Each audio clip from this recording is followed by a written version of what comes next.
প্রসাদ মণ্ডল কিয়ামাচা গোয়ালতোড় পশ্চিম মেদিনীপুর থেকে পাঠিয়েছেন বার্তা। আমার ভারত অহিংসার আর অহংকারের, ঐশ্বর্য আর ঐতিহ্যের। আমার ভারত সর্বধর্মের আর বর্ণের, প্রেম আর পূজার। আমার ভারত গণতন্ত্র আর প্রজাতন্ত্রের, পরিবর্তন আর প্রগতির। আমার ভারত প্রযুক্তি আর বিজ্ঞানের, চাঁদ আর মঙ্গলের। আমার ভারত গণিত আর সাহিত্যের, মহাকাব্য আর আর্যভট্টের। আমার ভারত বীরের আর সন্ন্যাসীর, ক্ষুদিরাম আর বিবেকানন্দের। আমার ভারত নেতার আর শান্তির, সুভাষ আর গান্ধীর। আমার ভারত জনগণ আর জননীর, রবীন্দ্রনাথ আর বঙ্কিমের। আমার ভারত তাজ আর কুম্ভের, আগ্রা আর প্রয়াগের। এ ভারত ইতিহাস আর ভূগোলের, খনন আর খনিজের। এ ভারত বিজ্ঞান আর পুরাণের, কালাম আর ব্রহ্মসের।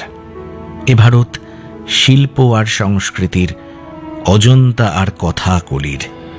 এ ভারত কৃষক আর মজুরের, ক্ষেত আর খামারের। এ ভারত নারী আর পুরুষের, কল্পনার শুভাংশুর। এ ভারত আউটডোর আর ইনডোরের, ক্রিকেট আর দাবার। ভারত আমার, তাই তো আমার ভারতবর্ষ। দেবীপ্রসাদ মণ্ডল কিয়ামাচা গোয়ালতোড় পশ্চিম মেদিনীপুর থেকে কি সুন্দরভাবে পুরো ভারতবর্ষকে ছোট্ট এই কটা কথায় ধরে ফেললেন।